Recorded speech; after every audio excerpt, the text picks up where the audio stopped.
Right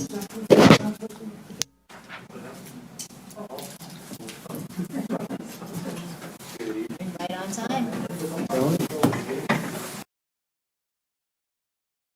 Welcome.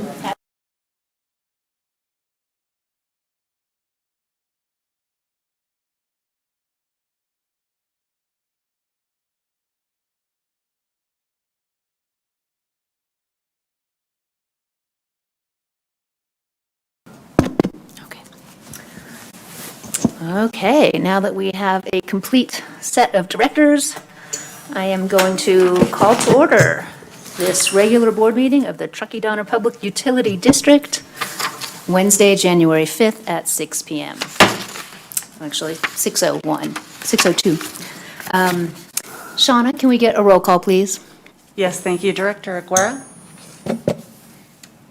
Joe. Here. Thank you. Director Laliotis? Here. Director Harris? Here. Vice President Bender? Here. And President Finn? Here. Thank you. Very good. And on to the pledge. As you are willing and able, please stand and join us in the pledge. Director Harris, would you like to lead us today? I pledge allegiance To the flag of the United States of America and to the republic for which it stands, one nation, under God, indivisible, with liberty and justice for all. Thank you. And I just want to say welcome back, everybody, and Happy New Year before we get too far along here. Item number 5 is public comment. This is time that we set aside for the public to address the board on any matter not on the agenda. Testimony related to any agendized matter should be addressed at the time that item is considered. I do have 2 public comments in front of me. One, I am thinking, is something that I will read when we are discussing our emergency procurement finals, because it seems to me that it relates to that. But the first one is not related to anything currently on the agenda, so I will go ahead and read that. From Mark Zimring, Truckee resident and concerned citizen. 2021 provided a harsh glimpse into the future of Truckee's electricity challenges. From catastrophic fire risk shuttering transmission lines to record-breaking storms devastating infrastructure to natural gas prices more than doubling, TDPUD faces core challenges in delivering on its core mission of reliability, sustainability, and cost efficacy. Those challenges also present unprecedented opportunities for innovation and leadership to drive resilience. But this will take more than incrementalism. This will take real vision. Vision to invest in energy efficiency in the existing commercial and residential building stock as if it is a core resource, not a nice to have. Vision to invest in local, sustainable power production. Vision to recognize that reliance on baseload natural gas is neither consistent with the climate change imperative nor fiscally responsible, as natural gas prices cannot be hedged long-term. Vision to invest in a smart microgrid to support core commercial and public service corridors. Vision to build best-in-class demand response programs. Vision to demonstrate to the world that Truckee can and will lead. This is hard work, but it comes with a huge upside. Multi-benefit projects like biomass plants can help to reduce catastrophic fire risk in the area and create local jobs. Energy efficiency can reduce utility bills and increase health and safety. Tourists will be able to flock to Truckee knowing that the next weather event won't black out their vacations. If this vision isn't going to be realized in a place like Truckee, where the costs of inaction have proven to be clear and present dangers, where is it going to happen? Please step up to the moment. The fall 2021 community working groups were disappointing. They suggested a hodgepodge of incremental potential priorities and lack of cohesive vision. Let's make 2022 a pivotal year, a year in which TDPUD builds a credible, compelling vision for the future and takes concrete steps to pivot away from a business-as-usual trajectory that promises higher costs, less reliability, and constant triage to keep up with evolving threats. Best, Mark Zimring, Truckee resident and concerned citizen. Thank you, Mr. Zimring, for your comment, and we hear you. We hear you. So that brings us to director updates. Would anybody like to begin with Director Harris, let's start at your end and work towards me. You know that I always have things to say. First up, I wanted to really thank all of the crews that have been out and about in this horrendous weather, trying to get us back up and running with electricity as well as water. Our water service, I think, wasn't affected. But I just wanted to thank the crews publicly and just let them know that I really appreciate everything that they've done. Happy New Year to everybody, and that's all I have to say. Thank you, Director Harris. Just echo what Kim said, and I know that, you know, the crews are on the front line, and I also want to acknowledge the staff in the office who fielded, you know, I'm sure hundreds, if not thousands of phone calls in the last 2 or 3 weeks in response to the outages. You know, our crews, the Roseville crews, the utmost professionalism, incredible work in unbelievable situations, and you know, they put themselves out there to make sure that we restored power as quickly as possible. I think in light of what happened to us in the beginning of you know, second week of December or third week of December, and then what transpired down in the foothills when we had those colder storms up here, just goes to show that, you know, we are sometimes not in control, and Mother Nature will have her way with, you know, situations, and we always need to be prepared. You know, this organization is prepared to respond as quickly as possible to restore services, but I want to remind all of our constituents to be prepared at a personal level. And it's so imperative with storms like this to remind you, when storms like this come in, when back-to-back-to-back storms like this, when you have all the people in town for vacations and holidays, it creates a situation where, frankly, you know, all of us become,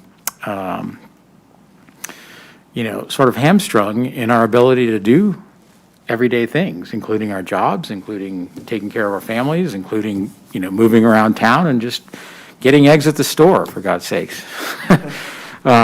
And, you know, it really goes back to all of us pitching in at a personal level to be prepared to the best of our abilities, because we just don't know what's going to happen the next day. And so just a reminder to all of us that, you know, and I don't like to go through these situations, but these storms and these situations and these scenarios always serve as a good reminder of where we should be personally, because, you know, sometimes the perfect storm puts agencies like ourselves, the town, puts them on their heels. And we do the best we can to respond, but sometimes it's hard.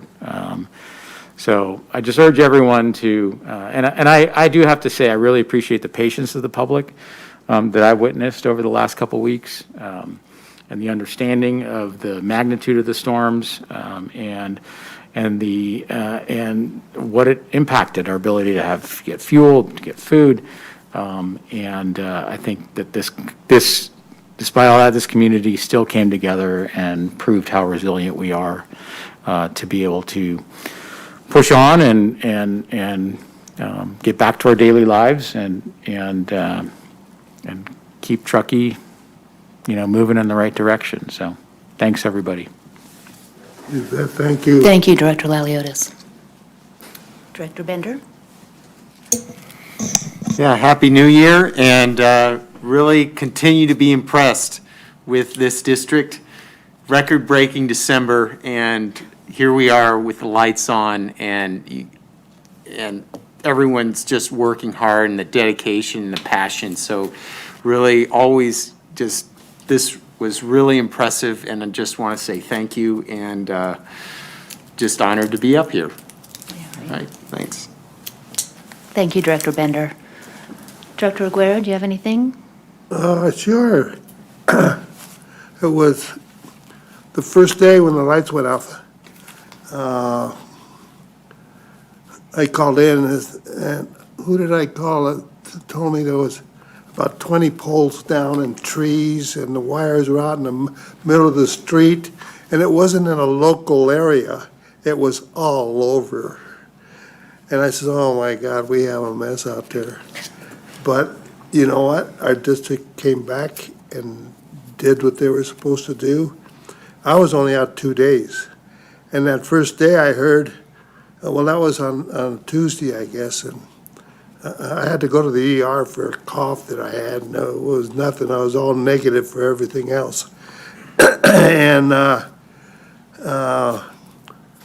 where was I? I heard that one of the nurses said that her husband was a fireman, and he heard that we were going to be out for 9 days. And I had heard maybe 2 to 5 days. And then I said, oh, 9 days, are you kidding me? And the fire department saying this? And so the second day, that night, I had lights, all right, I was on. But I wasn't home. I'd gone to Reno for the holiday, and I was in Reno all that time, but I had a man checking my house there, and the power came on, and heat came on, and everything was just as I left it when I left it. I was gone a whole week, and then I went back for New Year's, and he checked it every day and said, Joe, everything, and electricity just keeps humming. And I said, well, beautiful. And I think that was great. And then I think I talked to you, Brian, or Shauna, and you said we had 3 crews from the Southern California and 2 from Roseville, right? And then our 3. So we had them going pretty busy. And then I heard that my road at Sierra Meadows was down to the middle lane. Barely got through. But then the town came by with the reel, and they did one side one day and the other side the next day, and we had, everything seemed to pan out, and it worked out great. So I want to thank the crews and everybody. I always kept thinking about them working out there, and it was cold and it was icy. We're back. And that first day, I have Pete's snow service. And he's got, I don't know how many customers he's got, but Kathy and Jess, my neighbors, they were helping me with the snow there in my front yard. And he called Kathy, and he says, you don't have any snow service because my driver quit. And I guess that reel would go about 2 feet and plug up, and he'd have to get out and unplug it with that heavy cement snow. And he finally said, I quit. And so we didn't have snow service. And he said, I'm going to refund your money. Don't worry about that and all that. And we said, no, we don't want a refund. We want a new driver. And by Friday, he had a new driver. I was still in Reno, and Kathy called me, and she says, the new driver is cleaning my driveway right now, and from here, he's going to go clean yours out. So I said, all right, things are happening. I'm glad you made it out, Director Aguirre. So that was it. But thanks, everybody, Thank for you. The good duties. Thank you very much. And I think everybody has pretty much covered what I would say. So I thought I would just bring us some words of beauty and optimism for the new year here. Better than I can ever do anything, so I'm going to do something that maybe has never been done in this boardroom and read a poem. So this is New Day's Lyric by Amanda Gorman, our poet laureate. May this be the day we come together. Mourning, we come to mend. Withered, we come to weather. Torn, we come to tend. Battered, we come to better. Tethered by this year of yearning, we are learning that though we weren't ready for this, we have been readied by it. We steadily vow that no matter how we are weighed down, we must always pave a way forward. This hope is our door, our portal. Even if we never get back to normal, someday we can venture beyond it, to leave the known and take the first steps. So let us not return to what was normal, but reach towards what is next. What was cursed, we will cure. What was plagued, we will prove pure. Where we tend to argue, we will try to agree. Those fortunes we forswore, now the future we foresee. Where we weren't aware, we are now awake. Those moments we missed are now these moments we make. The moments we meet and our hearts, once all together beaten, now all together beat. Come, look up with kindness yet, for even solace can be sourced from sorrow. We remember not just for the sake of yesterday, but to take on tomorrow. We heed this old spirit in a new day's lyric. In our hearts, we hear it. For Old Lang Syne, my dear, for Old Lang Syne, be bold, sang time this year. Be bold, sang time. For when you honor yesterday, tomorrow ye will find. Know what we fought need not be forgotten or for none. It defines us, binds us as one. Come over, join this day just begun. For wherever we come together, we will forever overcome. I thought that covered everything. So thank you for your patience and your bold eyes with high school return.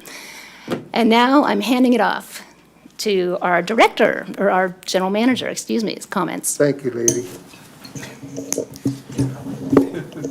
Thank you, President Finn. That was a great reading, and Happy New Year to all of you. It's good to see everyone back after the break. For staff, it was not necessarily a break. The 2021 definitely snuck one in on us right there at the end. We have a couple of items that address some of the topics, but I appreciate every one of the director's comments, and thank you for the kind words. We will brush on those topics with a couple of the items later on this evening. In terms of GM updates, I'll keep it brief. I did want to give the board some updates on where we're at on a few items. The one that we continually update and keep tabs on are the COVID relief and the arrearages for utility billing. We did see a slight spike in the 30-day, but it might be kind of a billing and accounting overlap at the end of the year and people out of town and things like that. So we'll look and kind of reconcile that with the January and February reports. But in terms of the COVID arrearages relief, staff is working, again, diligently. This is, there's money out there, we hear that, and there is an application process for sure. And staff is working quite diligently on a complex web of applications, surveys, data dumps, and that. So we're looking to get the money, and when we get that, we'll have a report out to the board on what that looks like. But it's definitely something that this community we will update to the community on where we're at with that. In terms of COVID itself, everyone is familiar with the recent variant. We are noticing that while the impacts to staff in terms of health aren't as severe that we had seen in the original outbreaks with our, the community and the world, so to speak, it does seem to be more virulent or spreads easier. And so we are continuing our COVID protocols, isolating when we have any potential exposures. And that is, something that also needs to be considered in the kind of the matrix when we're preparing for these emergency responses is, I'll get into it later in these items, but the fact that Roseville was able to deploy some staff, at the risk of injury and exposure and things like that, those are the kind of the silent background risks that we don't account for, but it's something we continue to have to manage, and staff here has done a fantastic job of adhering to the protocol, communicating effectively, and keeping this district safe and able to staff some of these emergency events. So that's my update on that, and I will hand it back over to President Finn. Thank you, Brian. Did I turn myself off? I turned myself off. Thank you, Brian. Next up, we have a committee update, an informational update on the Community Broadband Committee, and we will listen to this and provide feedback. Stephen.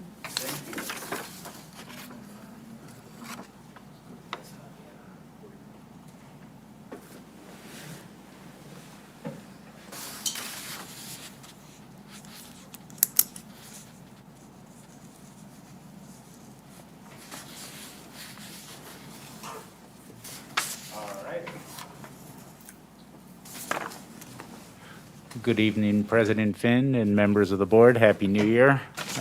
This is the Broadband Committee update. A little bit of quick history. We did the strategic plan in May and adopted May 2021. Significant community outreach and contribution. Out of that process, the board established standing committee for Community Broadband Initiative on June 16, 2021. We did have 10 members apply and were accepted. We did have one member resign for personal meetings. The committee kicked off in September. They established a monthly meeting schedule. And essentially, the committee reviewed and agreed with the scope and goals and objectives that were established by the GM task force. And I'll list them there up again for your information and for the public. And the scope is really, keywords like identify, meet local needs, what are those needs? Based upon them, establish partnerships, collaboration to facilitate the larger community benefit.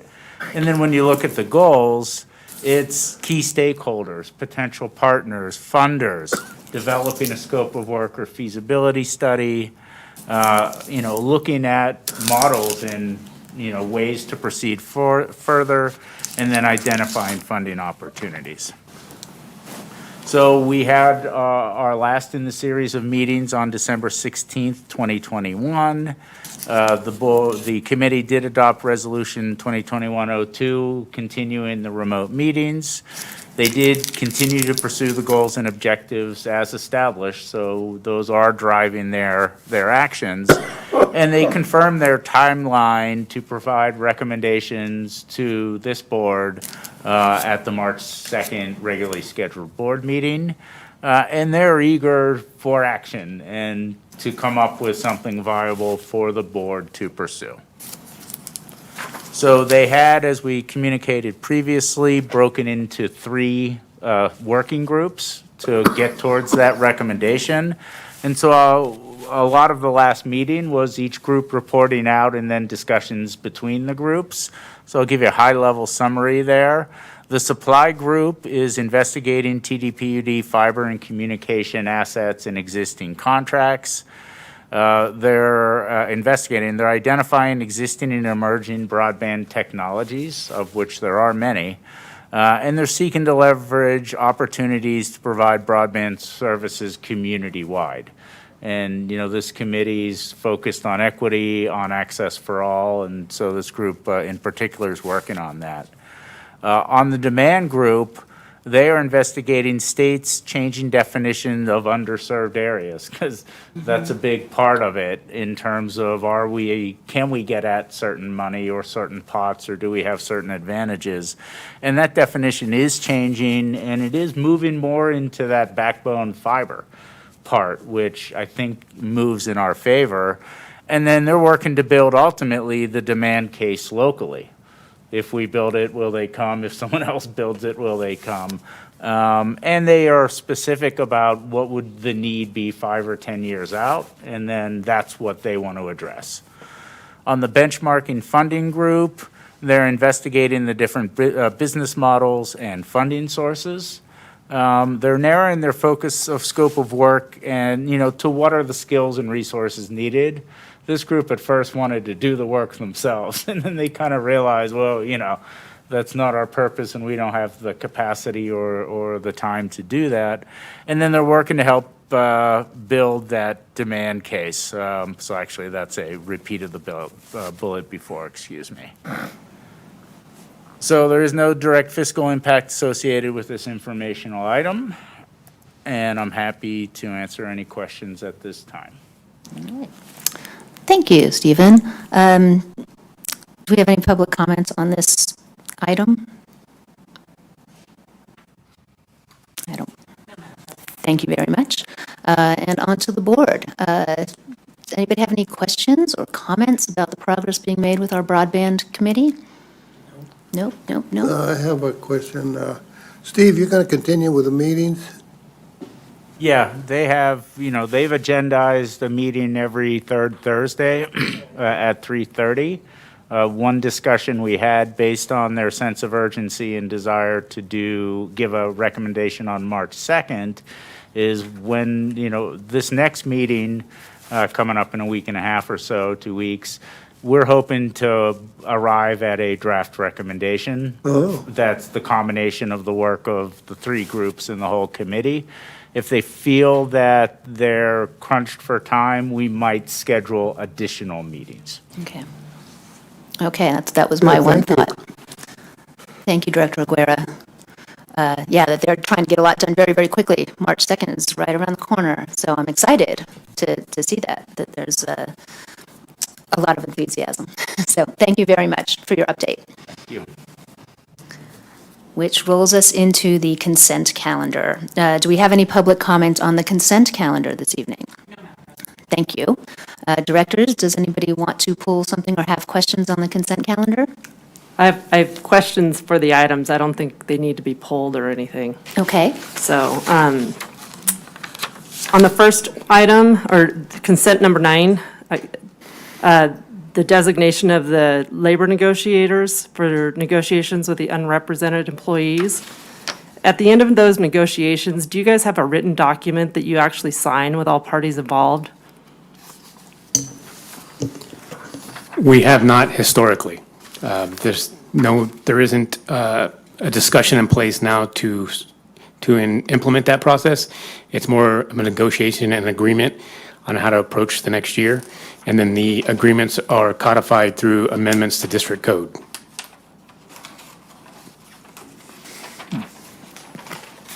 Okay. Okay. The other questions I have is on item number 12. Oh, you know what, never mind, I was in there. I was, in here, it talks about approving the safety incentive, but it didn't have an amount to exceed. I saw in the agenda package item that it does have, that it won't exceed $18,000, but it just doesn't have that as part of the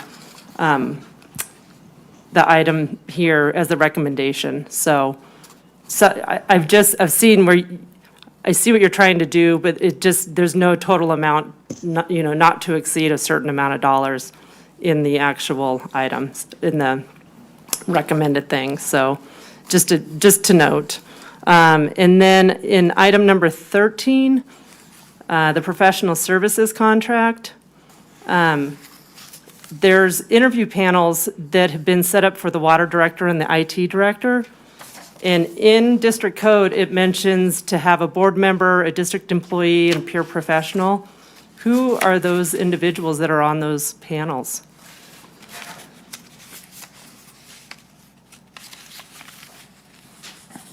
The interview panels.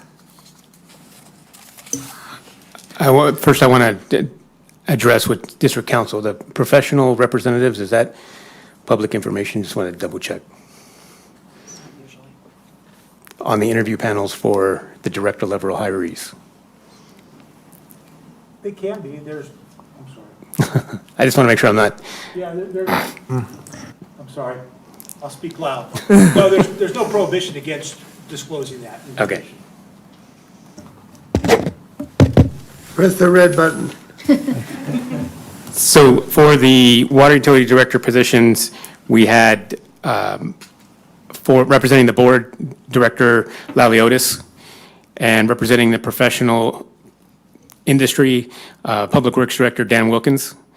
On the IT interviews, we had the board president, Finn, and then our technical representative couldn't make it last minute, so we proceeded with the interview panel. Gotcha. Thank you.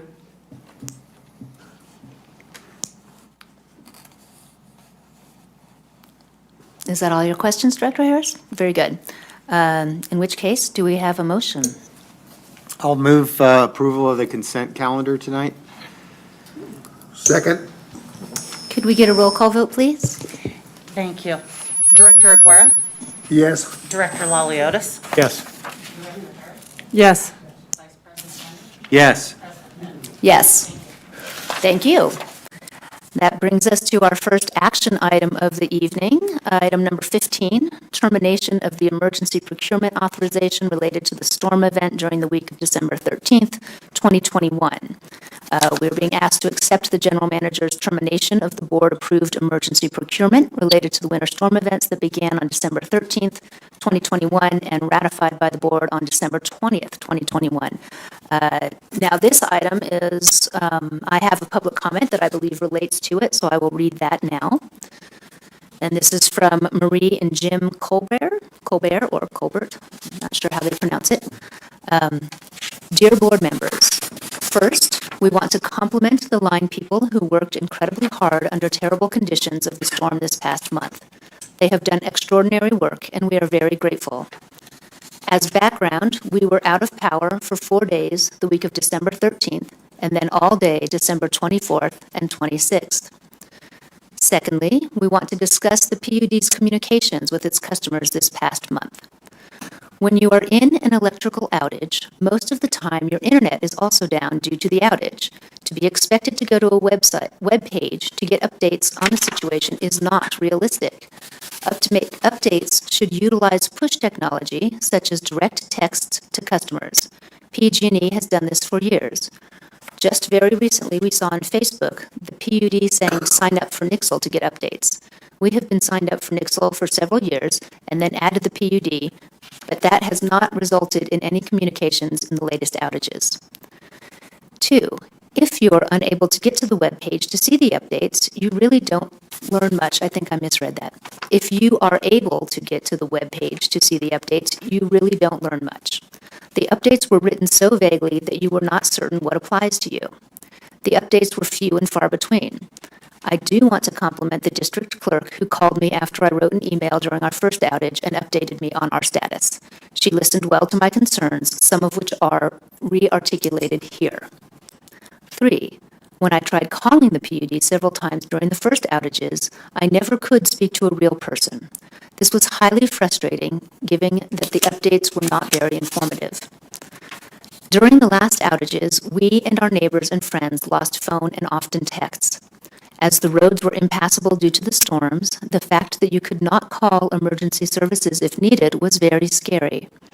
I do not know what the answer is for this, but we must be able to keep some level of communications open. In closing, we do appreciate the work the PUD does for our community and recognize that you too must be concerned about how it was able to respond in these difficult situations. We thank you and the staff in advance for the work you have done and will do to correct this. Thank you for your consideration, Marie and Jim Colbert. Thank you for that comment. And now I'm going to bring it to Brian to take over. All right, I just want to make sure, is this microphone on? It is, okay. Thank you, President Finn. This is action item number 15, related to the determination of the emergency procurement authorization for the storm events beginning in the week of December 13th.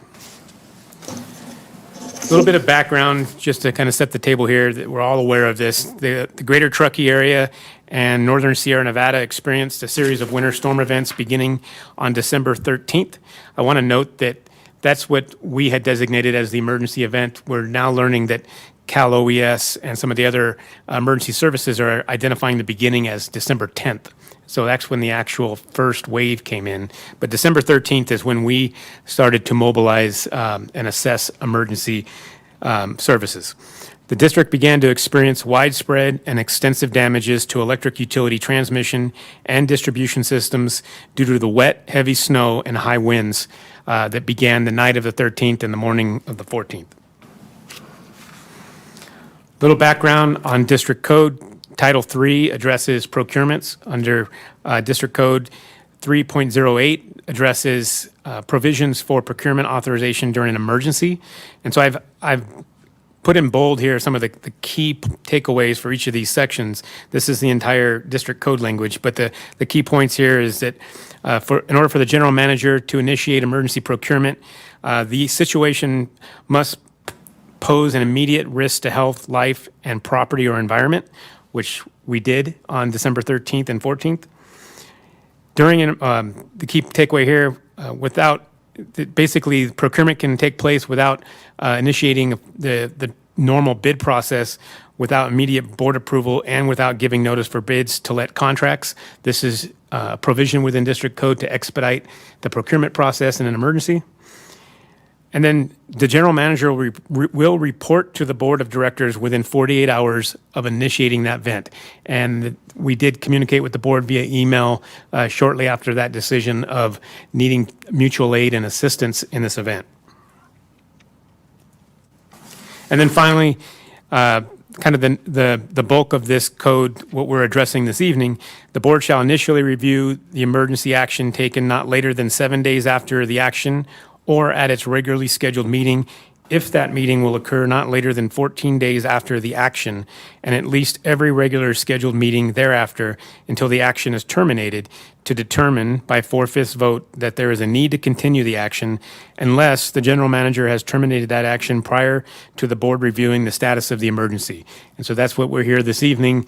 We did have, staff did declare an emergency situation on December 14th. We notified the board. The board scheduled a special meeting on December 20th where the board adopted Resolution 2021-22. That was declaring the 2021 storm event an emergency and authorizing the emergency procurements.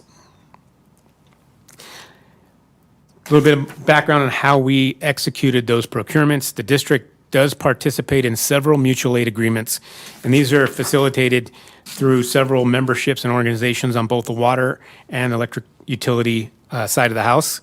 And one of the memberships that we find tremendously valuable, and this is a correction to the staff report, we reference CMUA, which is the California Municipal Utilities Association. We do have agreements with those organizations. The one that was actually utilized for this procurement was the California Utility Emergency Association, CUEA.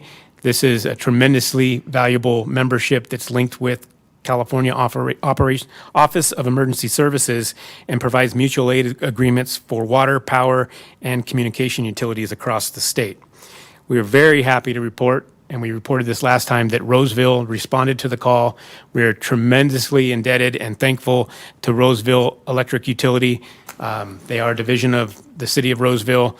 We have worked closely with them in the past. They are a great public partner, and I have some additional details here later on in this presentation. They did provide 2 fully equipped line crews, and that was a tremendous help in getting power back on as expeditiously as possible. So when Roseville Electric's line crews arrived, they were assigned to a couple of key critical repair and replacements that our staff identified as needing coordinated teamwork and a lot of reconstruction. These were probably our most challenging projects, but Roseville came equipped with,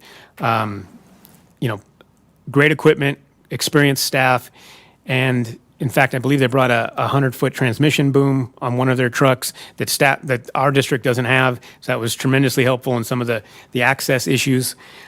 They were assigned the work on West Reed Avenue, East Reed Avenue, as well as the downed infrastructure at the corner of Highway 89 South and Deerfield. That's there by our Donner Creek Well, McDonald's, and I believe it's the Shell station over there. All of this work included a lot of different components. The work included removal and replacement of broken poles, cross arms, guy wire anchors, and overhead conductors. Some of these were actually complete rebuilds, not just repairs. Roseville Electric's mutual aid to the district included approximately, or just over 1,100 hours in emergency response with those 2 crews. And it was remarkable how well they worked as a team with our crews, despite the fact that they don't normally work in these conditions. Roseville is at a far lower elevation, a different climate, so to speak, and environment. So it was very impressive how well they work with our staff and how well they work together. Brian, where do they stay when they come up here? Do we provide housing? And Yeah, part of our mutual aid agreements are to pay their staff Yeah. their union wage based on overtime rates. We also provide accommodations and food, so hotel, meals, fuel up here if they need it, and then they have a rate for their equipment and a rate for their staff based on the staff they send. And it's usually an apprentice, a journeyman, a foreman, a line truck, a bucket truck, a derrick, whatever we tell them we need. Yeah. And we basically essentially send a job ticket to them on what we plan on having them do up here. They mobilize the appropriate equipment and track those expenses. And our staff in the background, and to Director Laliotis's point, there is a lot of moving parts in the background, not just the field of coordinating right. housing, coordinating meals, coordinating, different resources. And Housing that was kind of easy to get? Did they have enough rooms and stuff? it was challenging at points because, as you all pointed out, this took place during the holiday Yeah, season. yeah. And so local hotels had, things booked. What helped us, didn't help the community, but helped us, was that highways were closed and access was limited. So there were cancellations and things like that helped us out. And so we had to work diligently. I wanted later on in this, but I'll do it now, thank the town of Truckee for offering some of their dorm resources at the Public Works facility. We had staff offer rooms if needed. And it was, we knew very quickly that housing and accommodations would be a challenge during the holiday season. That's what I was thinking all along. I said, I wonder where they got enough rooms for these crews. And this will resurface later on when we do our facilities master plan discussion here in a couple months on potential development on our other properties. Recognizing the challenges there gives a little bit more credence or justification for building our own staff accommodations in some of our new facilities. Yeah. Great questions, though. Thank you. I'm sorry, in the middle of it. Some additional services that were also included, they weren't necessarily required for emergency procurement because some of them were under the dollar threshold, but I want to point out that there were other contracts out there. We do have a annual tree service contract.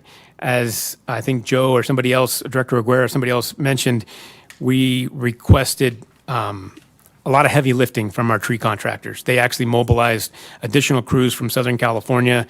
One of the big challenges early and throughout this whole process was not just securing our energized lines so they don't, to protect public safety, but to protect the tree crews, to protect our crews, protect Roseville's crews, and help get access that we can do this work safely. I did a patrol through the west end of Donner Lake after the work was done, and you could see some of the aftermath there. And those tree crews worked in challenging conditions. That early wave was, if you remember, December 12th and 13th was a lot of rain. It was a tremendous amount of rain those first 2 days, saturated the ground. We didn't have that frozen permafrost here yet. And so that saturated ground followed by heavy, dense snow and high winds wreaked havoc on trees, poles, anything that required that stability of the ground. And so these tree crews were extremely helpful. And, remember, they're working around oftentimes energized lines. We protect them where we can, but they're working in kind of, not so ideal conditions. And then staff behind the scenes working for emergency crew housing accommodations, including hotels. We were delivering meals in some cases out to facilities or job locations and providing supplies from the warehouse. On December 22nd, Roseville Electric completed their work that we had requested of them and essentially demobilized. I do want to point out that they actually left some of their equipment here just in case the forecasted storm that was to hit just before Christmas required them to come back up. So again, they were prepared to mobilize again if needed. The second wave was much drier, colder storm. I don't want to say drier, it was a colder storm, so the snow was more powdered, less wet, heavy, dense, trucky cement. But so we didn't need to call them for the second round there.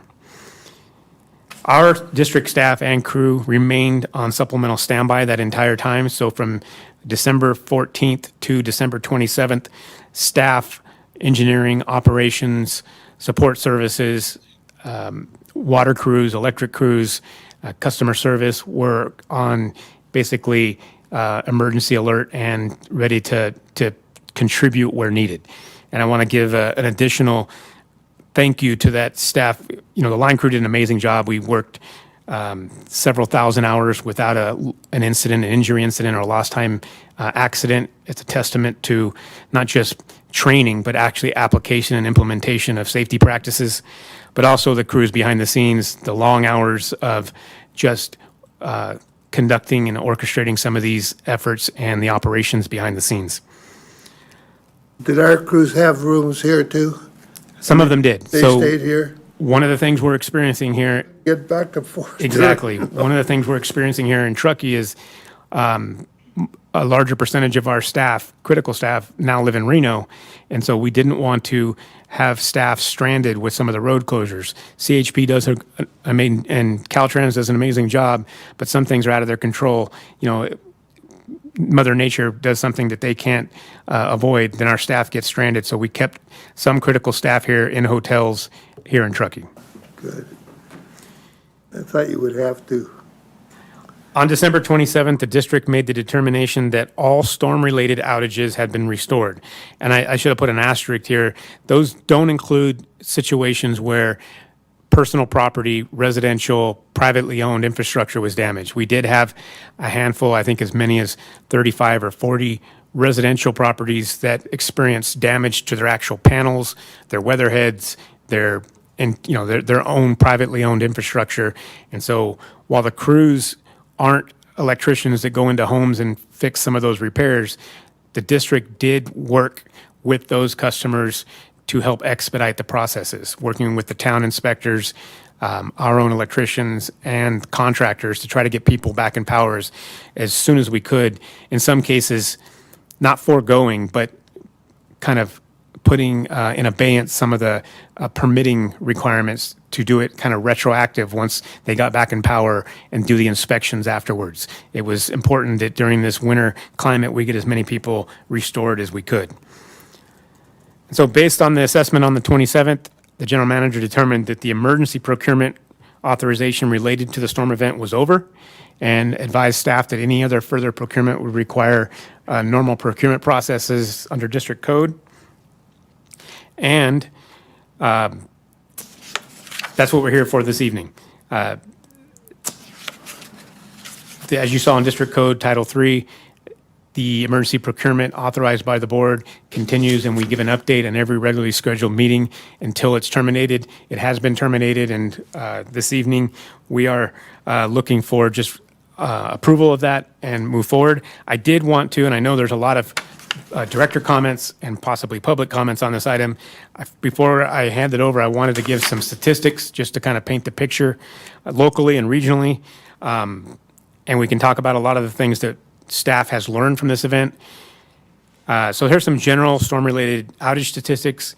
At its peak, we had as many as 11, little over, almost 12,000 service connections out. Those large outages were driven also by NV transmission outages. So the transmission outages tend to be wider spread and not localized.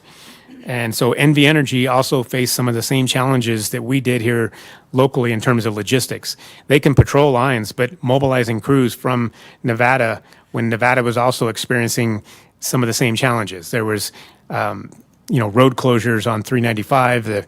They mobilized some crews from Elko, I believe, to try to give support to the local resources. Our estimations are that in terms of duration of outage, the maximum was some of our customers might have been out up to 8 days. The average was about 20 hours if you experienced an outage. And that is an estimate, an approximate. We haven't completely fleshed out all of the meter data, but that's our estimates there. Total district personnel hours worked was a little over 3,000, as you can see there. That only included to just before Christmas. Our accounting hasn't cleared out what happened or what the amount of hours that were worked since Christmas. So there's addition to that. I would imagine it's closer to 4,000 hours of personnel, internal personnel. Mutual aid crews, as I mentioned, a little over 1,100. Tree crews, 98 damaged tree locations. That's remarkable in a 2-week period for a tree crew in snow, ice, and wind to address 98 tree events. That is quite a testament to the effort they put on there. Pole replacements, 12 actual full pole complete infrastructure replacements, but significant repair and damage to an additional 15. So we're using the 27 poles experienced significant damage that required replacement or repair. Almost 7,000 feet of primary conductor. That's about 38 to 40 spans between poles. Again, a lot of damage there. 50 overhead service drops. These are the drops from our primary to a meter or a service connection. And then there was, during that time period, 4 NV Energy outages. And those were attributable to actual transmission line faults, to some pretty significant damage and failures within their own substations. And that was kind of exacerbated by mobilization times during those peak storm events. To put this in perspective, and we don't, as a district, our sympathies, empathies, our hearts are out for the PG&E customer base out there, but there are still 9,000 customers out in Nevada County alone on the western slope, and they don't expect those services to be reconnected until after the 7th of January. And we're here on the 5th this evening. So that record-breaking storm was extensive. It was, and it's also a testament to the investment this board, this district has done over the last couple decades in investing in heavy, robust infrastructure, including our engineering and constructions of poles, conductors. All of that infrastructure is designed to withstand snow loads and high winds in the summer. And in my estimation, that's paid huge dividends to this community in terms of, absolutely, there were some outages that were tremendously stressful to our customers and during a holiday season, but the district staff was able to restore power by the 27th, due in large part to the limited damage compared to what's happened on the western slope of the Sierra. And so that investment, I as a community member and ratepayer thank this board and this district going back decades investing in that heavy infrastructure to avoid some of the damages. The reality is none of that can withstand, the large diameter trees falling through actual overhead conductors. Other data we talked about, unfortunately, we couldn't provide it, but PG&E had requested mutual aid assistance from the district. We are a small utility, just over 14,000 service connections with 12 to 13 linemen and other affiliated staff. It was important that during this winter, we're still cleaning up some of the damage and not to strand some of our crews on the other side of the summit if there were some additional, damage or future events that we needed to mobilize quickly on. We thank Roseville for their assistance and look to being able to provide mutual aid in the future, but during the current circumstances, we couldn't really offer that assistance to the other side. And so, our hearts are out for that 11,000 total, I think, across the 3 counties that are still out, and we hope that they can get that restored as quickly as possible on that side. So for this evening, there is no direct fiscal impact associated with this item. Staff will bring an item to the boards for review. It may be just a review workshop or some sort of action. We don't know at this point, but at a later date, providing a more detailed summary of what the actual costs were associated with this storm event or a series of storms. And as I mentioned earlier, staff is working with the California Office of Emergency Services, the Nevada Office of Emergency Services, and Nevada County, and then Placer County as well, to see where the district can qualify for some of the relief funds that are out there. There are a lot of nuances right now in the emergency proclamations. Each of the counties and the states are a little bit different.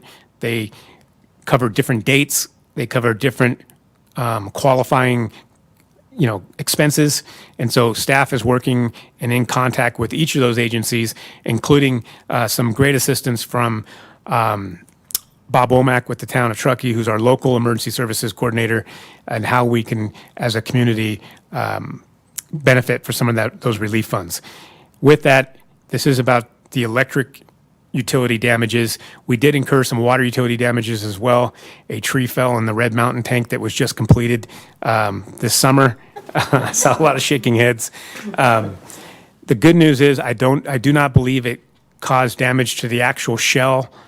We do want to have, once we get the opportunity, with some sunshine and some staff time, to clear the top of that tank and get some access inside it to make sure the internal coatings weren't damaged. That's really where the key concern is. It did take out our safety ladder. We will have some repairs there. And, if it's qualifying, we'll definitely get some relief funds there. But it was, I don't want to call it ironic, but it was very untimely that a very new tank of ours was the one that was hit. But it is in that area on the south slope of Donner Lake that there were a lot of trees that came down. And so we'll work to clear those facilities even more. It's the challenge there. It is in a kind of a wetlands area on the south shore there, so we'll try to work on that. Recommendation for you this evening: accept the general manager's termination of the board-approved emergency procurement related to the winter storm events that began on December 13th, 2021, and ratified by the board of directors on December 20th, 2021. And I'm happy to answer any questions you might have. Thank you, General Manager Wright. I just quickly, one more time, I'm going to call for any public comment because I know that I'd rather be safe than sorry on that front. Has anything else with this conversation popped up? Okay, thank you. In which case, I'm going to open it up to our directors who have any comments or questions about this item and event. Maybe we'll start this way and work our way to that end this time, and Okay. skipping myself. Also, and Hey, if we can- Brian, don't we have a new tank on the west side of Donner Lake? Is that the one that got hit? Yes, so the new tank, Red Mountain tank, the Oh, you said that. climbing structure, the cage ladder, the safety ladder, was struck by a tree. As I mentioned, there was significant snow on top of the tank, and that's a challenging access on a good day, that tank to where it's located. And so staff is working. We've removed the tree. We're going to try to retrofit the ladder and do some inspections on it, but we'll definitely coordinate those repairs this summer. Hopefully they're relief fund qualified, but we did take a hit on it. It didn't crush the tank? It didn't. It's still in operation. We have no reason to believe that the actual tank shell was damaged. Luckily, knock on wood, thank our lucky stars, whatever it is, it just took out the top of the ladder. Yeah. I was thinking, that's our new tank. Thank you, Director Aguirre. It was finished last Friday. That's the way it goes, huh?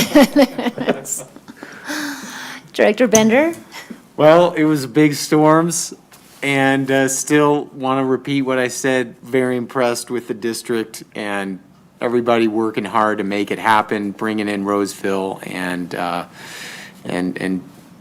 getting us the power back and staying safe. So really nice to hear that, this safety report by the crews. So that was really nice to hear. Thank you. Thank you, Director Bender. Director Laliotis? Yeah, no, I mean, tremendous effort. I said it earlier in my director update. Just thank everyone for all their hard work. I do want to add one thing to Brian's discussion, is I think that our ongoing tree program, I think, paid huge dividends in minimizing the amount of damage. I think just, the areas that were damaged seem to be fairly localized and, caused by significant trees. I think our tree program has tremendously improved the reliability as a whole on our infrastructure. So I want to recognize this board, staff, the community, and our contractors who have worked so hard for the last 5, 10, 15 years on our tree program to bring that to where it is today. And I think it's hard to quantify, but I truly believe that program limited the amount of damage and outages that occurred in the last Yeah. storms. Thank you, Director Laliotis. Director Harris?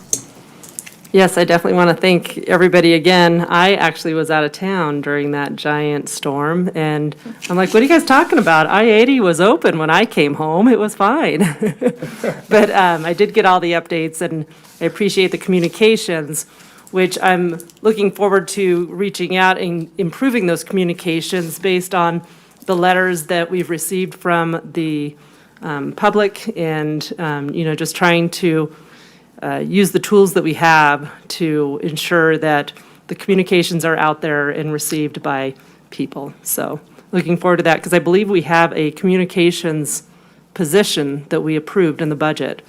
So I don't know how that recruiting is going, but I know Jillian has been very busy with recruiting these days, and that's probably one of the busiest thing for many HR departments in the area and challenges. So, but I look forward to that. Thanks.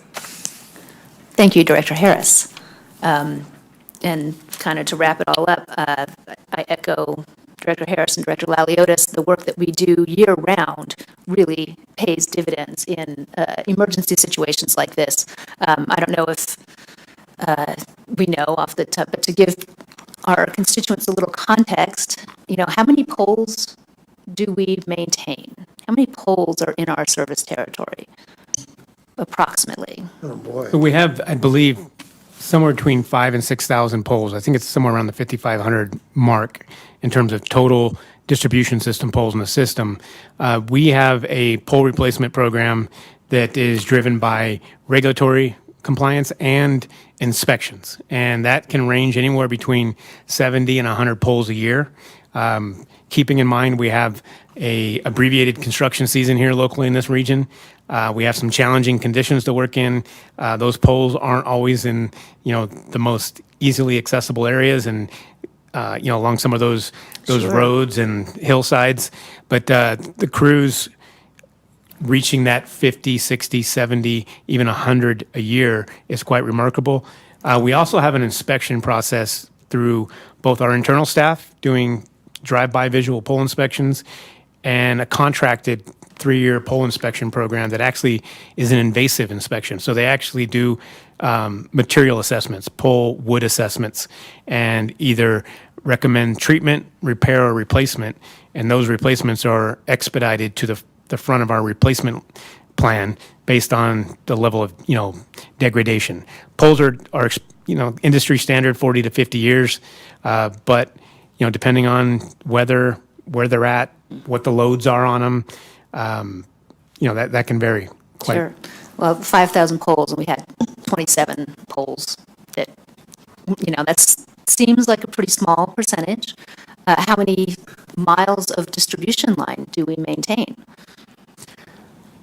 Joe, do you have that number?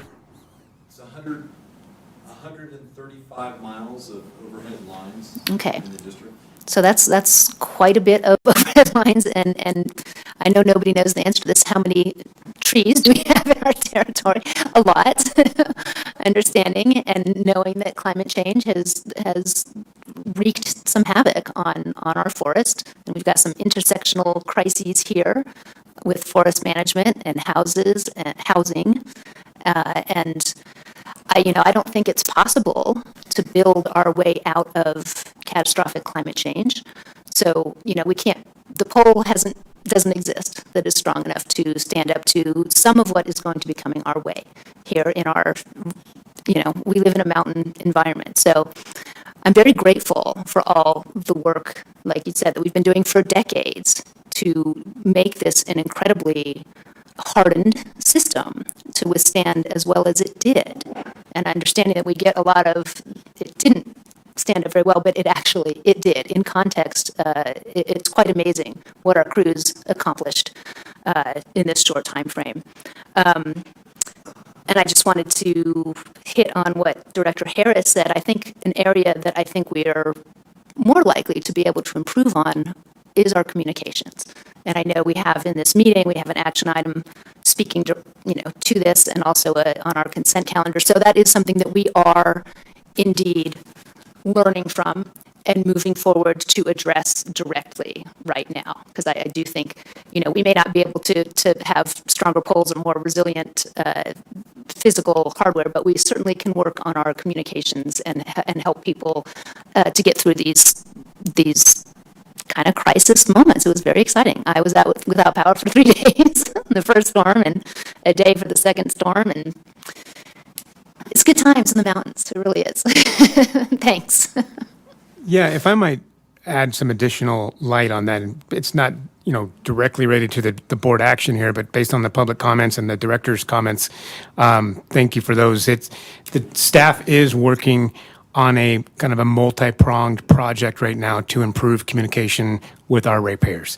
The challenge here, and in the public comment, we heard some of the challenges she faced in terms of cellular service being down, internet being down, other communications methods, and herein lies some of our challenges is, we post emergency banners on the website. We have implemented a Nixle text-based notification for broader impacting events, i.e. the transmission outages. Those were kind of applicable for or justifiable for larger Nixle notifications. We're working on enhancing and fully developing our customer information system and our compatibility and integration between our electric metering, water metering at one point, but electric metering, our customer information systems, our GIS, and our notifications. We are excited about some opportunities over the next 2 quarters here. So, mid-spring, end of spring, or early summer, staff will have some exciting rollouts of more real-time notification across several different or multiple different medium. The challenge is also here is managing expectations in terms of what that notification is going to be. The reason and kind of the philosophy behind the broad notifications on the emergency banner is that at certain points in these events, we don't have detailed information. And so we're waiting for NV Energy to report out. We're waiting for the crews to access and report out. Some of the same challenges that Town Public Works faced is during these major storms, it simply takes time to plow and get access. Vehicles abandoned in roads because they couldn't go any further, trees blocking roads and multiple vehicles abandoned there. And so sometimes we're just notifying that there are outages across our service territory. We're working on it. Again, at the beginning of the meeting, we talked about the patience of the community. So appreciative of the patience and communication there. We are working on more real-time solutions, but some of those real-time notifications are going to be general in nature. If we look at what's happening on the western slope, some of the PG&E notifications are, there is an outage affecting this many customers in this area, no cause determined yet. And sometimes it takes us some time, but we are taking every public comment, every inquiry, every call to us, critical or not, to heart, and applying that to our goals in improving communication. So with our improved customer information system, our software platforms, the GIS, and some of the metering integrations, we're looking forward to a more, I know the community is looking for that map to come back. And our goal is to have that map through several different outlets and more immediate communication. So we heard everyone, and we're working on that process. And that work actually started before these storm events. It really was driven by some of the experiences of PSOM and preparation for what's to come in the future for us in terms of outage management. I think that's one of the dangers of our current age is we forget. We're so used to all this information and things coming at us so quickly, we forget that we live in a physical world, and these things are physical processes, and human beings have to go out in the storms and look at, and that takes time. It takes time, and we don't know the answers. And again, I was one of the customers that was without power, and the second time through, I was like, Brian, if I can get an estimate of hours versus days would be helpful, because my kid was in isolation in his room and there was I was like, well, he's going to freeze to death or he's going to give COVID to the family. I don't know. But that wasn't available. It simply wasn't. We just had to do the best we could. And you have to continue to live your life and make things, make your own decisions and take care of your family and your property as best you can. So, the physical world always has the last word. So, but I look forward to becoming a more fully operational Death Star with our communication systems in the next couple of quarters. Does anybody else have anything else they would like to add real quick and finish? Brian, I have another thing here. You mentioned that we had all the parts that we needed in our warehouse at the time of the full melee there, it seemed like, because the roads were closed. Yes, that is an important part of utility emergency preparation, is we can't, we're limited in space to some degree, some respect. Parts, I mean, the intricate things and big things and what have you. And Yes. our warehouse has those. Yes, Yeah. and some of the challenges, that we saw, and, perhaps this is a good time to champion again our mutual fuel agreement with the town of Truckee, because I did see a run on some of the gas stations here locally with the power outages. I saw quite a cluster of, people trying to get to some of the local fuel stations, but the power had been out for a few days. And then back that up with that highways being closed for several days. And so we have to prepare for resource deployment and understanding that we're highly dependent on Interstate 80, and we know that's not going to be available sometimes. And so we try to keep in stock sufficient inventory for critical resources and then quickly replace those as we're moving along. We're faced with the supply chain issues right now after the COVID economy. We're faced with storm highway outages. So there's a lot of preparing. And so all the utilities in this region, whether it be the North Lake, South Lake here in Truckee, and even up into the Plumas Sierra County areas, we have to prepare for those in advance. Yeah, I know. And, okay, so we did have the parts here when they needed them here at the time. And now on this termination, this is just for this last storm. Our approval to you from the board, it still goes on. I mean, it's still an ongoing thing. We're still. It doesn't terminate with this termination. This is just this project, right? Yes, this action item this evening is to recognize and accept the general manager's termination of the Emergency Procurement Authority approved by the board for the events that began on December 13th and Okay. ended on December 27th.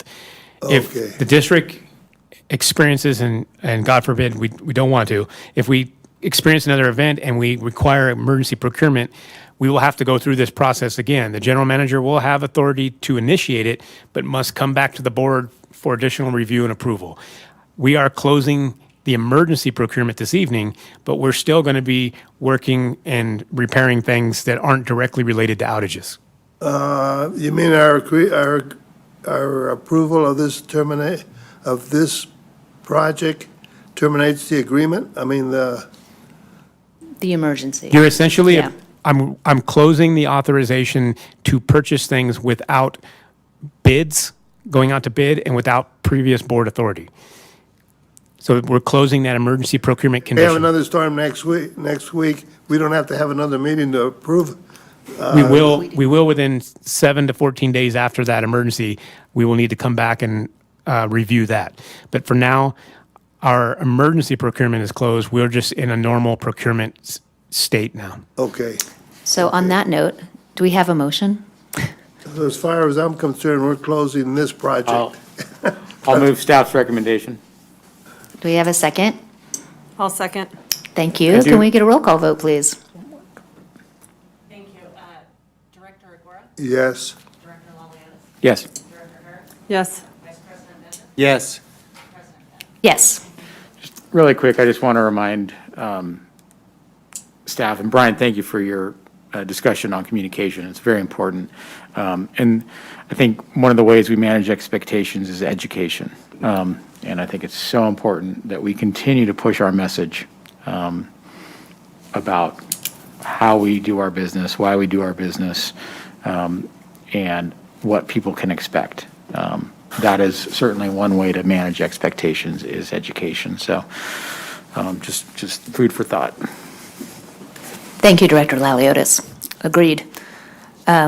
So which moves us to action item number 16, consideration of awarding a professional services contract for the GIS system technical services.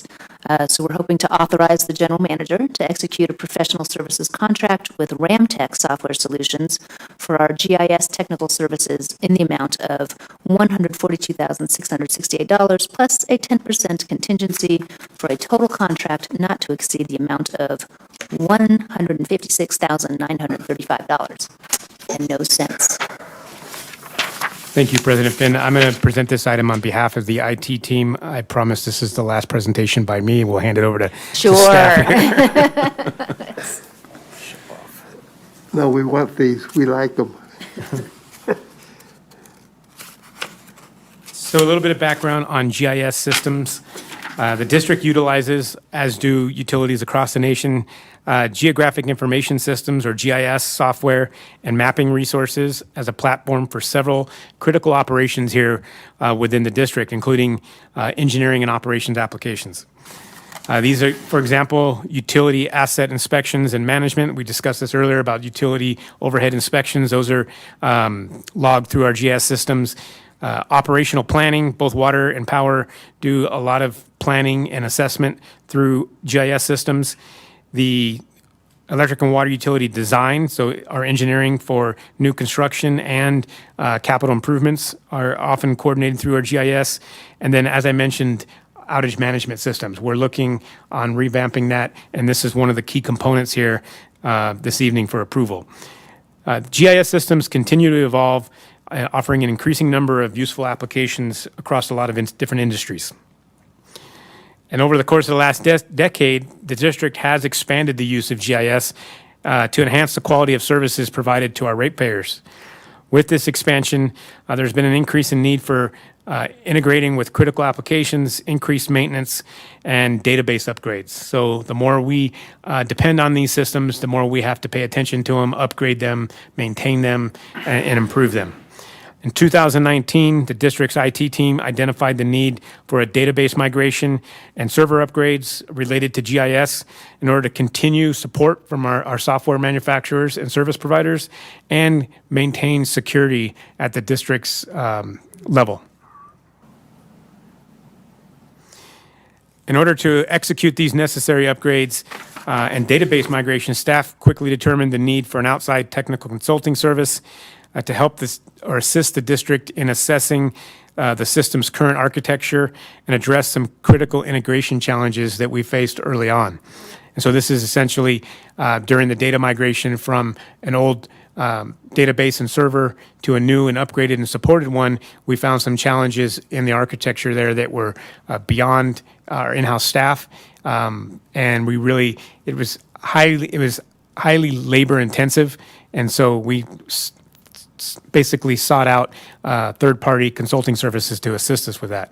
In August, the district went out and solicited technical proposals from two firms recommended by Esri, who is our GIS software manufacturer.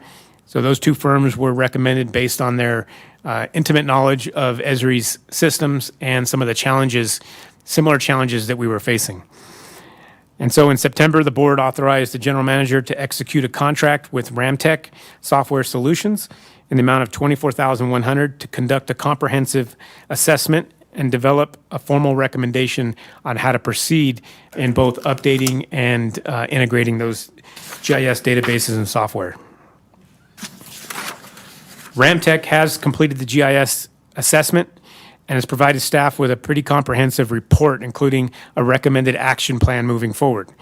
The scope of work in that action plan includes the Esri GIS database migration, the Esri ArcGIS desktop upgrades of some Schneider software. Schneider's a parent company that also has some software requirements there, and an upgrade of our servers with Esri ArcGIS.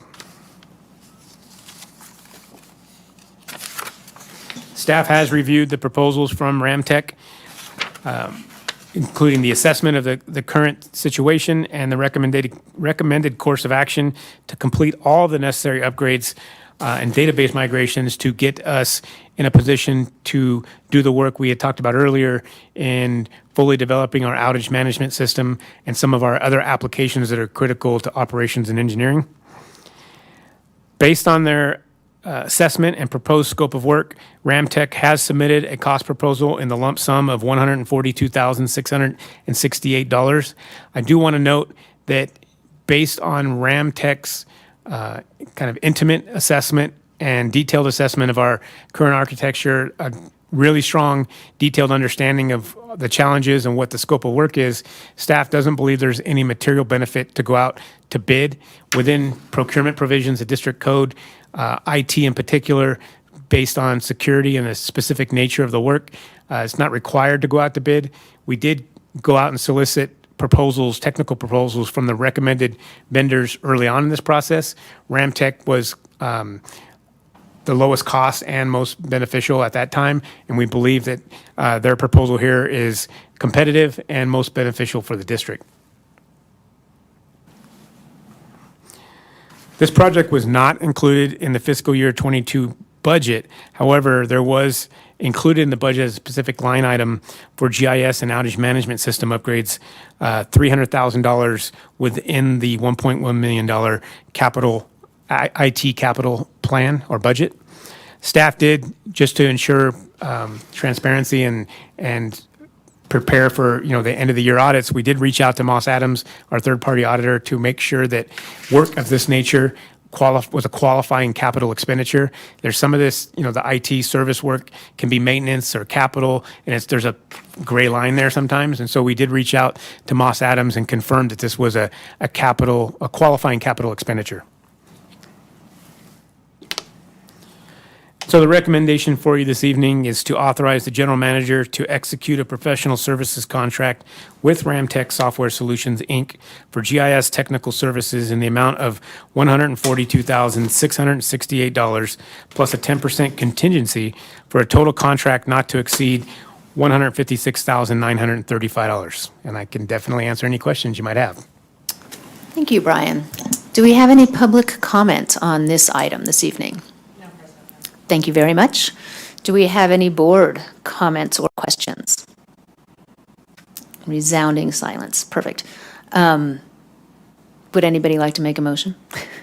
I'll move staff's recommendation. Thank you. Do we have a second? Second? Okay. Can we get a roll call vote, please? Director Rivera, Yes. Director Maleta, Yes. Director Harris, Yes. Vice President Bender, Yes. President Bender. Yes. Great.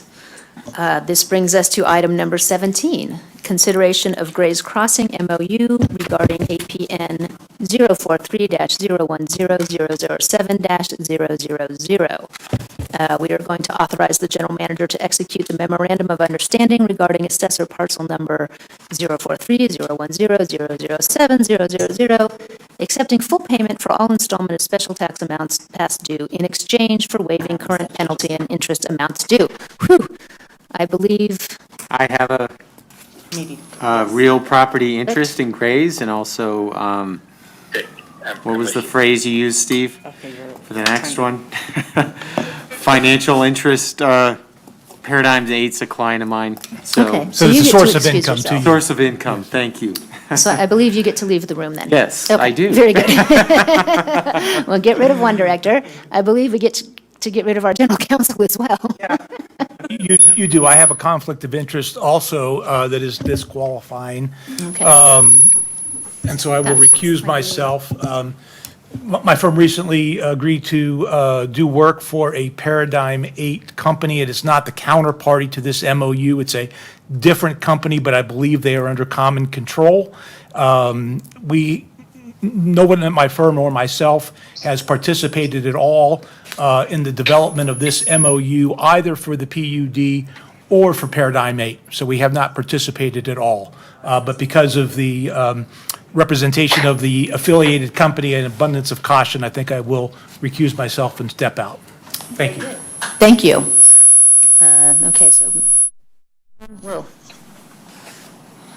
we'll wait for Council Gross to exit, and then we will receive a report from Mr. Salmon. Thank you.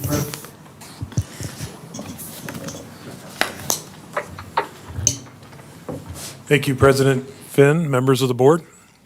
Mike Salmon, Chief Financial Officer for the district. This is action item number 17. We do have legal counsel that helps represent us from a CFD matter standpoint. John Murphy with legal firm Stradling et al. Tapping in by phone. Yep. Is he on? John? Yes. Yes, I'm on. Okay, welcome, John. Thank you. Nice to be here. And I do believe we have a representative from Paradigm 8 here as well in the audience. Hayes Parisbrook? Parsibach, thank you. Yep. Welcome. This is action item number 17. Consideration of authorizing the execution of a memorandum of understanding related to Grace Crossing APN number, Placer County APN number 043-010-007-000. A little bit of background, back in 2004 and 5, the Truckee-Donner Public Utility District formed a community facilities district numbered 04-1, commonly known as Grace Crossing, which issued special tax bonds, also known as Melrose bonds, totaling $34.5 million. These bonds were issued to fund public infrastructure improvements specific to the Grace Crossing development. The bond debt is repaid by a special tax, Melrose special tax assessment on the parcels within the Grace Crossing development. The vast majority of these 470 parcels in the CFD have been paying their respective annual special tax amounts and are current in their special tax assessments. However, there are 3 undeveloped parcels that have significant installment delinquency amounts and have incurred significant penalties and interest charges since then. The delinquencies started right after the 2008 market crash, as I recall.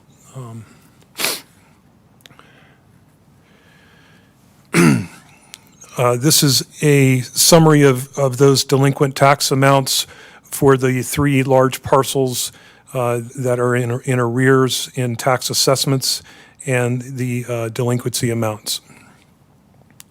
The subject parcel is the bottom one. DK Alviso is the ownership name with close to $1.6 million in arrears. Diving deeper into this specific parcel, the special tax assessments and arrears through 2021 are almost $1.6 million, and then the current year's tax assessment has not been paid. The first installment was due in December, and that was not paid, which would be half of that, $121,000. So the total that's been billed to the property owner is $1.7 million in special tax assessments due. The penalties throughout all these years amounts to $159,000, and then interest charges, which are 1.5% per year on the special tax amount. That equates to an APR of 18%. It amounts to $1.7 million through December 31st. So the total arrearage amount, including special tax assessment, penalties, and interest charges, is $3,570,000 There's also been a fair amount of attorney and legal fees, administrative costs related specifically to this parcel, as well as the 3 parcels, and we prorate. When we have legal bills that were related to all 3, we prorated those based on their tax assessment amounts to prorate it. So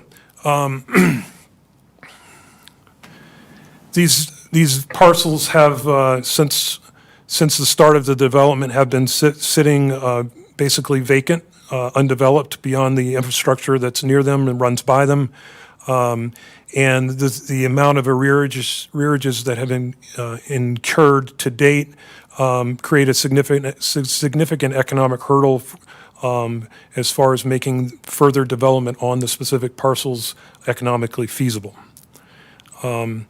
Paradigm 8 a developer has an interest in the purchase of the specific parcel if the current delinquency amount owed can be reduced.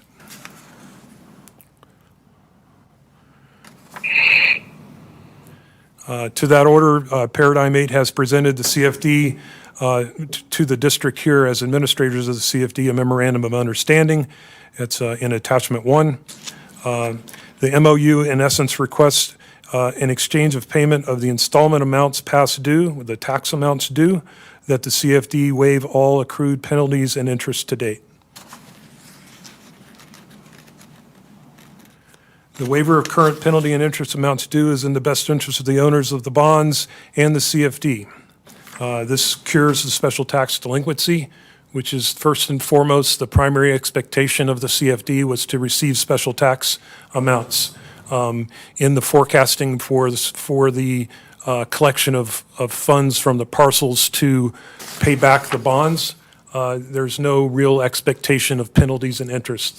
That's an add-on to, as an enforcer, to collect the special tax amounts, but it's not baked into the forecasting, so to speak. Receiving the special tax delinquency amounts would also help facilitate development of the parcel, thereby reducing the likelihood of special tax delinquencies going forward. The CFD's legal counsel, Stradling, Yoka, Carlson, and Roth, has reviewed the MOU presented. The attachment 1 has the markups, their recommended markups, and John Murphy, as mentioned earlier, is participating via phone this evening for questions. Important clarity, there's no financial impact to the district. The CFDs are rolled into our annual comprehensive financial report as a separate entity on a consolidation basis, but they are a separate entity and it does not directly affect the public utility district as a whole from an electric and water standpoint. The CFD receiving the installment amount of $1.7 million would increase cash for the CFD, replenishing the reserve balance, which is depleted to some degree, and decreases the tax accounts receivable. So just like on water and electric with COVID, we've billed and invoiced, but they haven't paid. The special tax has been billed but has not been paid.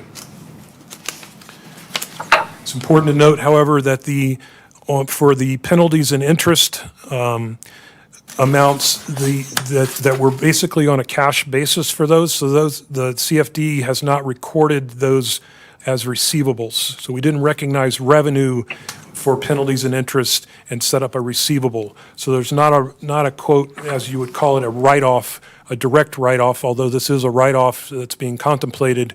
The financials of the CFD would not be impacted by this write-off.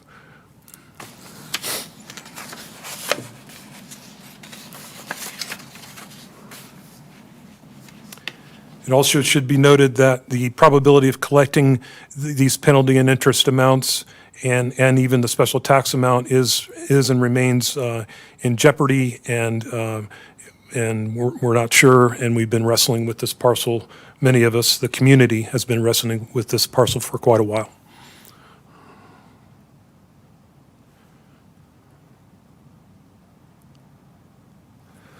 So the recommendation this evening is for consideration by the board is to authorize the general manager to execute the MOU regarding the APN as revised in attachment 1, accepting full payment for all installment special tax amounts past due in exchange for waiving current penalty and interest amounts due. A lot of legal analysis did go behind this, and I know that Paradigm 8 has spent quite a bit of time on this matter, as well as here at the district. We spent quite a time on these 3 parcels. It's great to see one of these parcels potentially moving in the right direction. And with that, I'll turn it back over to the board. President Finn. Thank you. Thank you, Mike. Thank you. Do we have any public comment on this agenda item this evening? No, Madam President. I believe so. Please. None written. Got it.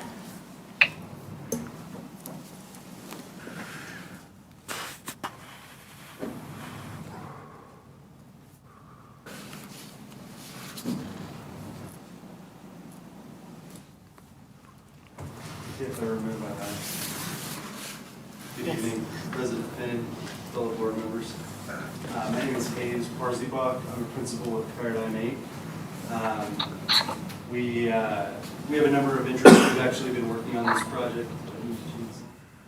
There we go. Oh, that sounds better. Apologize for the informal dress. I've been traveling all day and got in, and so I haven't had a chance to go to the house yet. Fine. You're fine. We've, I think the first time we ended up working on this project might even date back to 2017. We actually previously had all three of the delinquent parcels that Mike mentioned under contract. We had them under contract to purchase, and we were actively working on entitlement through the town of Truckee to try to move them forward towards development so that they could eventually be, the delinquencies could be cured. During that time, we were a little bit naive in thinking that no one would sort of buy them at tax sale. The county, Nevada County, actually ended up, I believe, at the, I'm getting the years confused now, but a couple years ago, put them out for tax sale, and there were two bidders who ended up acquiring the three subject parcels through that tax sale, and each of them, I've spoken to both of those buyers, and neither of them realized at the time they were acquiring those parcels that the Melrose delinquencies existed. And even in fact, one of the buyers who now owns two of the parcels, I think also believed that all of the infrastructure improvements for those specific sites were completed as well as no delinquency. So I think they thought they were getting a much better deal than perhaps it ended up being the case. Nonetheless, my business partner and I also own Tahoe Mountain Club, which, based on the rate and method of apportionment at Gray's Crossing, when there are delinquencies within the district, eventually some of that special tax burden does fall to the golf course itself. And so when we actually first started working on this project, way back when, it was prior to owning Tahoe Mountain Club and the Gray's Crossing assets. But nonetheless, our interest in helping cure these delinquencies has only increased over the years. So we are cautiously optimistic that we can move these projects, this parcel in particular. We've actually made attempts to try and get back into a position to move all three parcels forward, particularly the site that is referenced as Parcel D, which is adjacent to the current Hennes Flats apartments. The only reason I mentioned that, in reference or in contrast to the Parcel B, which is across the street from the Alder Creek Middle School, is the amount of infrastructure improvements yet to be completed on that particular parcel are quite sizable relative to those other two parcels that I mentioned. Parcel F is this topic this evening, and then Parcel B being the one, or excuse me, Parcel D as in dog, is the one adjacent to the Hennes Flats. Parcel B across the street from the middle school has what we estimate, and this is probably pre-pandemic pricing, but in excess of $6 million worth of infrastructure improvements to bring that type of project to just a finished lot state, to get it to a place where you could develop vertically and have those payers contribute towards the overall Gray's Crossing CFD. So as you can appreciate, there's significant challenges there just with moving a clean development slate forward. The reason I give that I wanted to give you a little bit of background on how much we've been working on, not just this particular parcel, but the overall delinquencies within the Gray's community, both before and subsequent to our acquisition of Tahoe Mountain Club. I think the reason I wanted to state that is that I think there's still an opportunity to work on those other parcels in addition to this property. We are at the moment focused on this one, however, and trying to move that forward. One of the key pieces that I think is important for this board to understand is that part of the reason that we're not just looking to cure the delinquency of the principal on day one is because the entitlements for these properties has expired over the years. And so today, you can't go into the town of Truckee and pull a building permit or even improvement plan permit to do a subdivision improvement on these parcels because the development agreement has expired for Grace Crossing and the vesting tentative maps that are sort of what we call the town of Truckee entitlements have expired. And so I thought for your board that context is important because from a developer standpoint, obviously paying, millions of dollars of back tax is something we hope to achieve, but we feel that it's prudent as a fiduciary of our investor dollars to make sure that we can get an entitlement through the town of Truckee, which, quite frankly, has not always been a very straightforward process. We have done a lot of pre-work with the town, both when we were under contract previously and since our most recent purchase and sale agreement has been executed for this property, for Parcel F. We've already done a pre-development application with the town of Truckee and gotten, sort of what we believe is our ducks in a row to be able to proceed. And so that is what we plan to do. We actually have a design team that has already done a number of iterations on both the subdivision improvements as well as architectural design. I actually tomorrow have an all-day design meeting with our design team for this project. So we are actively proceeding with this project, and we are actively investing and spending money on moving this forward. So I hope that helps paint the picture of our good intentions and give you a perspective of how we got to where we are and how we're sort of looking to proceed.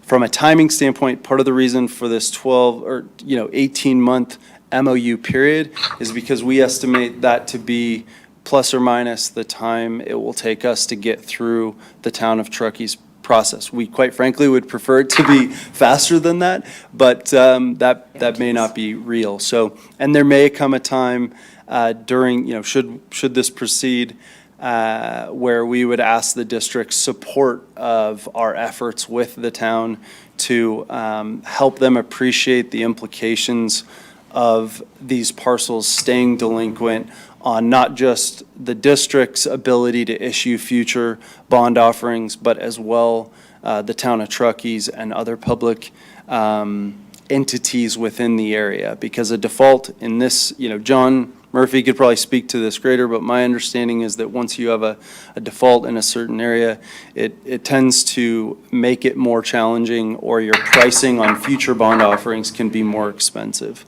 I've said a lot. I have some more comments, but why don't I take a break for a second and see if you guys have any questions for me off the cuff? Anybody? No, I mean, it seems pretty straightforward. I appreciate that you guys are tackling, trying to tackle a project that has been sort of, bouncing around for so many years. And while it's not a financial burden on the district, it's work for us to continually manage these CFDs. So the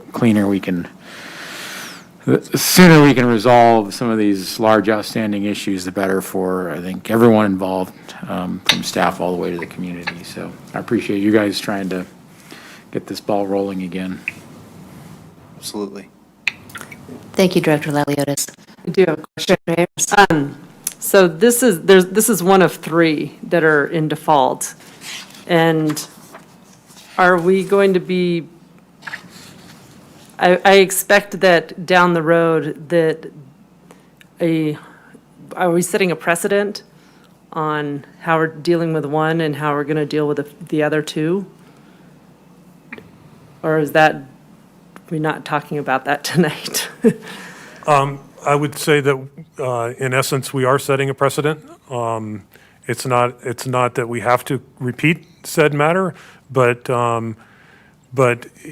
at the end of the day, that perhaps is a good thing to be able to achieve, catching up on those special tax amounts and allow the property to move forward and get current. So, if a deal could be put together, I think we'd be entertaining that fairly quickly. But it does set a precedent for these 3 specific parcels And- that are still raw land. And with this wouldn't expose, I don't know what the history is prior to these, if there are other properties that have had similar penalties and interests. If there is exposure to us for waiving it for some people, but not in the past. I'm not aware of any past waiver in the past for other parcels. There may have been in the past. It does, but I don't think it exposes us greatly to that. Certainly, someone could appeal to the board, but being delinquent it creates additional liens and the potential of foreclosure, and you have an investment in a house, or you purchased a individual parcel that has a very delineable, marketable market value for a single-family home. These are much larger parcels that have a much higher level of complexity to them as far as our exposure. Okay, thank That you. answers that. Thanks. Okay. Shall I continue? Do you feel like I feel like the board, we might have, I'll listen in. okay, consensus already building. Attempt not to take too much more of your time. I think I just have a couple of perhaps questions and comments on the red lines of the MOU. The key question that I have is, I think there may be a slight difference in perspective on the timing of the closing of the property between the current owner and our development entity. And I just wanted to sort of clarify that perhaps with John on what is possible. In my mind, we would sort of have step 1 be the execution of this MOU. Step 2 would be we would look to potentially close on the property in the next couple of months, knowing that this MOU is in place. And then we would proceed, concurrently, of course, but proceed with the entitlement process with the goal of completing that entitlement process and curing the principal amount within that, sort of 18-month timeline outlined in the MOU. It appears to me that some of the red lines contemplate that we would perhaps wait until the entitlement was complete to close on the property, and that there's a distinction there relative to the accruing of penalties and interest between when we might, otherwise close in the next couple months and perhaps at the commencement of the 18-month period.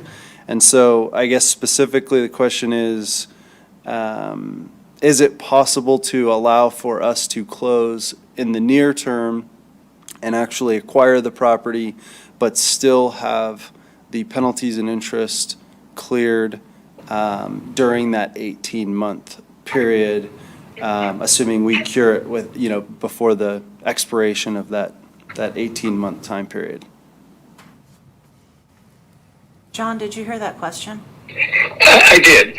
Madam President, members of the board, I think the concern is only this. The Mellow Roost law that authorizes the board to forgive penalties and interest provides that the forgiveness can apply only to delinquencies not caused by the current owner.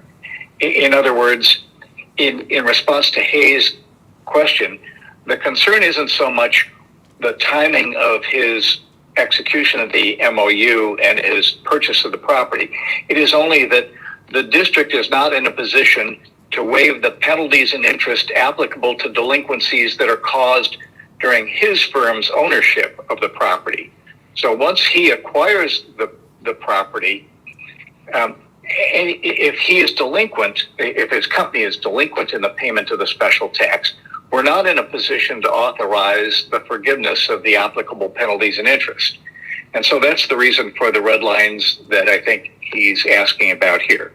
No concern with respect to timing. It's just that we can't waive penalties and interest applicable to any delinquencies that are incurred during his ownership. Okay. Understood. Thank you for that clarification, John. And then I'll close up by just saying, there's sort of a relatively tight time frame getting to this board meeting, and we haven't had a chance to necessarily fully review this with council, the red line with our council. And so would ask if it meets your satisfaction to give staff and the general manager authority to make, relatively minor modifications, assuming it meets staff and John Murphy's approval to get to a final form. Okay. Got it. So our approval would be contingent upon the MOU being finalized to every satisfaction. We'll leave that for, Yeah, the board would have the authority to approve this MOU as substantially presented with some minor administrative edits, but if there's anything material there, staff would have to bring that back to the board for further review and approval. okay. I think I know where I am on this. Do we have any more questions from the board or comments? I mean, I personally feel like we should do everything that we can to. I have one last question from Mike or whoever. So the way that this reads is accepting full payment for all installment special tax amounts past due in exchange for waiving current penalty and interest amounts due. Shouldn't it be and instead of, I don't see where we're exchanging. The wording, that's just the wording. I'm comfortable whichever way the MOU dictates. Okay. Yeah. That was just confusing to me. So we could accept. Madam President? Oh, go ahead. Yeah, the concept, I think, is that in exchange for payment in full of what's referred to in the agreement as the principal amount, and any then current due special taxes, that the district would forgive the penalties and interest to the extent permitted by law. Correct. I understand. Got it. Do we need to reword this recommendation?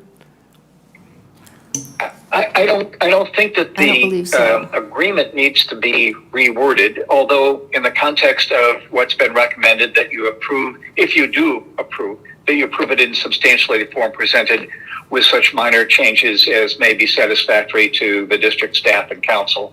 If it needs to be tweaked, we could tweak it. I don't think it needs to be tweaked, but there's no harm in looking at it again.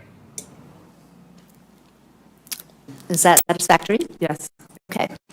Like I said, I think that we hold upon us to clear this, and if we can take payment for the taxes due and waive penalties for it. Yeah, for the board's benefit, I believe that it's a little bit semantics on the recommendation. The board is authorizing the general manager to execute the MOU for this full sale of the parcel in exchange for waiving the penalties. Yes, I can But see we'll how take that would we'll be take into the considered minutes. exchange. We'll Yeah. take into the minutes the advisement of, as substantially presented this evening. Okay, very good. Are we ready to make a motion? Does anybody have any further clarifications that they need? No? Okay, That means we can waive the penalties. We do that. Yes. The board. Okay, now, what did the attorney say about the Melrose ruling about the ownership of the property? Or when that can come in? if the new owner You're the new owner, right? will be. Potentially. We're proposing, we're not currently, we are under contract to That's right. purchase the property. Right, to buy the property. It makes things a little easier if we excuse the penalties and interest now because he owns it, although things that accrued under your ownership. Let me clarify, and John's probably better at this, but the waiver of the penalties and interest would only occur at the point in which we cure the principal amount. So that's a prospective item in the MOU. It wouldn't occur upon your vote. It would occur, it would effectuate at the point we cure the principal amount in the future. Okay. So that's the exchange. Like, All right, when they pay those taxes, we waive those fees and penalties. I'm good with that. good, thank you. Do we have a motion? I move staff's recommendation with the caveat that there may be some administrative changes that are minor, but pretty much we will be taking this recommendation. Director Harris, could I state that it is substantially in the same form as Yes, approved by district staff and council? thank you, yes. We have a second. Second? Could we get a roll call vote, please? Director Aguirre? Yes. Director Yes. Loliotis? Yes. Director Harris? Yes, President Finn? Yes. Thank you. Very good. Thank you very much. Thank you for your background and your context and your information. We appreciate your time. Thank you. Appreciate Mr. your Murphy. attention to the matter. Not at all. What a pleasure. Thank you, We'll talk John. Thank you. And I think we can call back our recused members.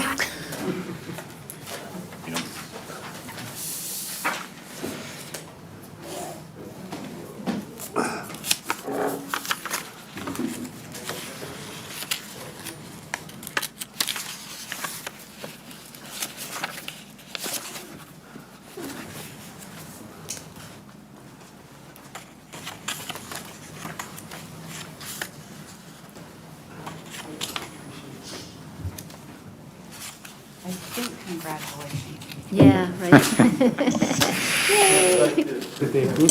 Yes. That's been a long haul for you. It's not over. Have a good night. Happy New Year. Good night now. Thank you, Hayes. Welcome back, Director Bender. Let's see if we can't get our routine business quickly accounted for and then take a little quick break before we go into closed session. Good. So item number 18, approve the treasurer's report, fund balances for the month ended October 2021, and disbursements for the month ended November 2021. Do we have any public comment on this routine business? No, Madam President. Thank you. Would anybody like to make a motion? To pay the Or- bills, Joe? Or have any Move to Pay the questions? bills. Okay. Joe made a motion. Okay, I'll second. And accept the treasurer's report. and accept the treasurer's report. Thank you. Yes. We accept it. We could have a roll call vote. Director Aguirre? Yes. Director Loliotis? Yes. Director Harris? Yes, Vice President Bender? Yes. President Finn? Yes. Which brings us to item number 19, approve the minutes of the November 3rd, 2021 meeting. Madam President, I have a administrative error on my agenda. Okay. That should be the minutes of December 1st and December 20th. The correct minutes were attached, and District Council says that is fine to move forward with. Okay, so everybody's been made aware of that error. I did actually read those minutes. I didn't connect the error dots. Does anybody have any We're putting 2 minutes? 2 minutes? The emergency procurement meeting and the early December meeting. Do we have a motion? Yes, we do. Okay. So moved for those 2 minutes. Do we have a second? Second. Can we get a roll call vote, please? Director Aguirre? Yes. Director Lawliotis? Yes. Director Harris? Yes. Vice President Bender? Yes. President Fenn? Yes. Thank you. Okay, and that is going to put to bed our open session meeting tonight. We are going to be moving into closed session. I would like for us to take a few minutes break before we reassemble in closed session.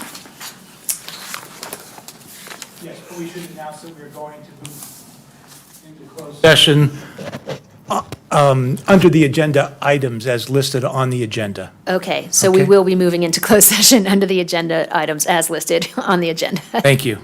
After, let's give us 5 minutes to regroup, stretch our legs, bio break. We'll see.